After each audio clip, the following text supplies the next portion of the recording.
Baldur's Gate 3 is the first game that I've played that has captured any of the magic that is D&D.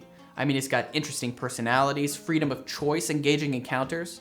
But hands down, the best part of the game for me is when you take a long rest and you get to talk to the other characters. When I see an exclamation mark above their head, I am so excited because I'm more invested in who these characters are and what they want than the entirety of the Sword Coast. And that's due to the great design and writing of the characters. And just like any good DM, when I see great writing, I think to myself, yeah, I'm gonna steal that. So that's what we're gonna do today. We're gonna be talking about the 4 things that we should be stealing to make better D&D characters. And don't worry, there will be no spoilers. We're just gonna talk about stuff that is early on in the game. All right, let's get to it. Now, all of these characters have great backstories. They're all complicated and thoughtful, but we as players don't need to steal that. We all know that having a backstory is important to your character, right? But the thing we should be stealing is how they deliver that information. Instead of, on the first session, just doing a lore dump of like, these are the major life events my characters have been through. I think you should give it piece by piece like they do in the game.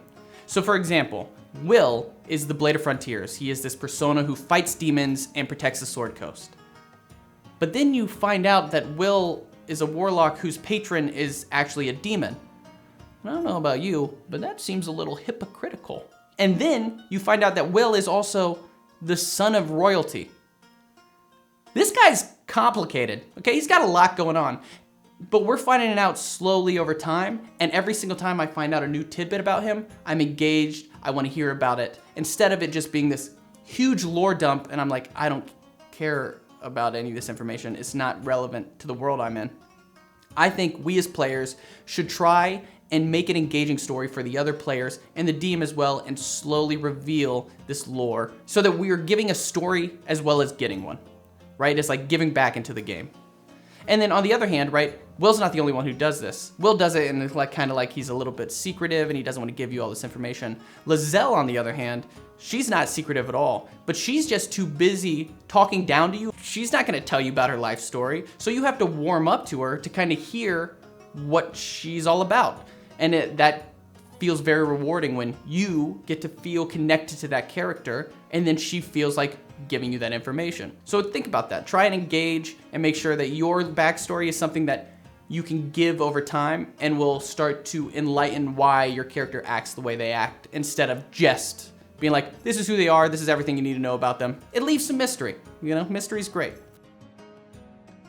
D&D is a group game, so hopefully in your campaign there's a common goal that all of your players are working towards.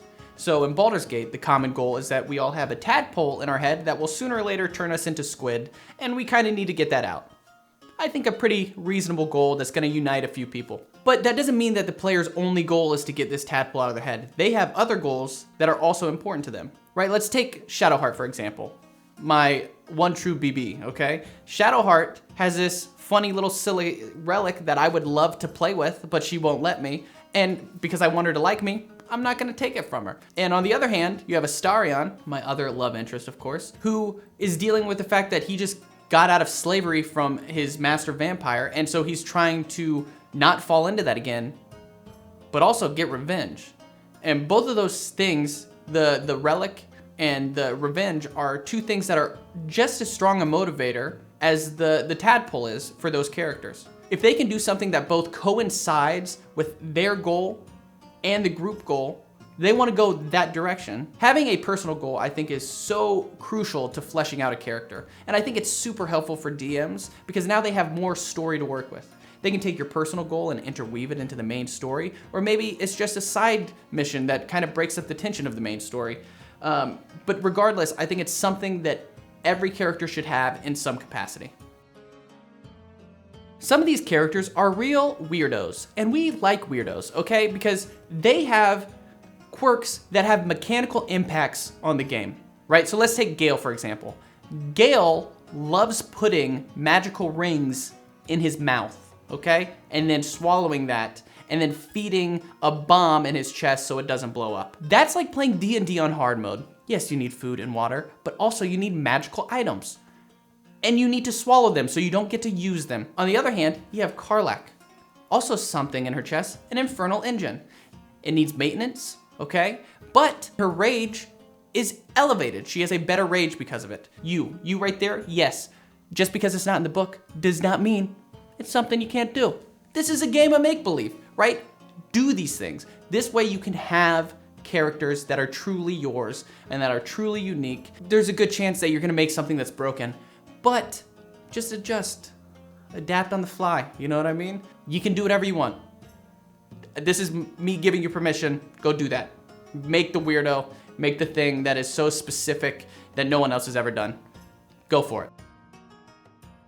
Oh, if you thought we were only talking about my BB Shadowheart once in this video, you were sorely mistaken. But mainly because she's the only character that I know that has this in the game. She has a fear that has a mechanical implication on the game, right? She has a fear of wolves or wolf-like creatures. And anytime she sees one, she has to make a saving throw to not enter frightened stage where she can't move closer towards it. What an awesome idea to make it so your fears are a part of the game mechanically. I hate centipedes. They just have too many legs. I don't like it. Sometimes I see them, I just leave the room. That's enough for me. They own this house. Goodbye. Other times, I put my big boy pants on and I make someone else deal with the centipede and I stay in the room. Like a tough boy would. But that changes based off my mental state for that day. So on the days that I'm running away, I failed my check. On the days that I'm sticking around, I succeeded on my check. And I like that it's a chance thing. I like that there's a role that has this implication to it instead of it just being something that I decide in the moment. Of course you can still do that, but I love that sometimes you want to do something so bad, you want your character to do something so bad, but they fail the save, so they have to be afraid of the thing in that moment, instead of you deciding like, now is the perfect time that we need healing, so I guess now I'm not scared in this moment. No, make it a save, take it out of your hands, and then the role playing for it becomes way more impactful. So those are the 4 things that I think you should steal to make better D&D characters. But I am sure there are plenty of things I missed, so please let me know what you think they are down in the comments. And if you enjoyed the video, please leave a like. It means a lot to me, I really appreciate it. And of course you can check out this video. All right, that's all I got for you. Bye!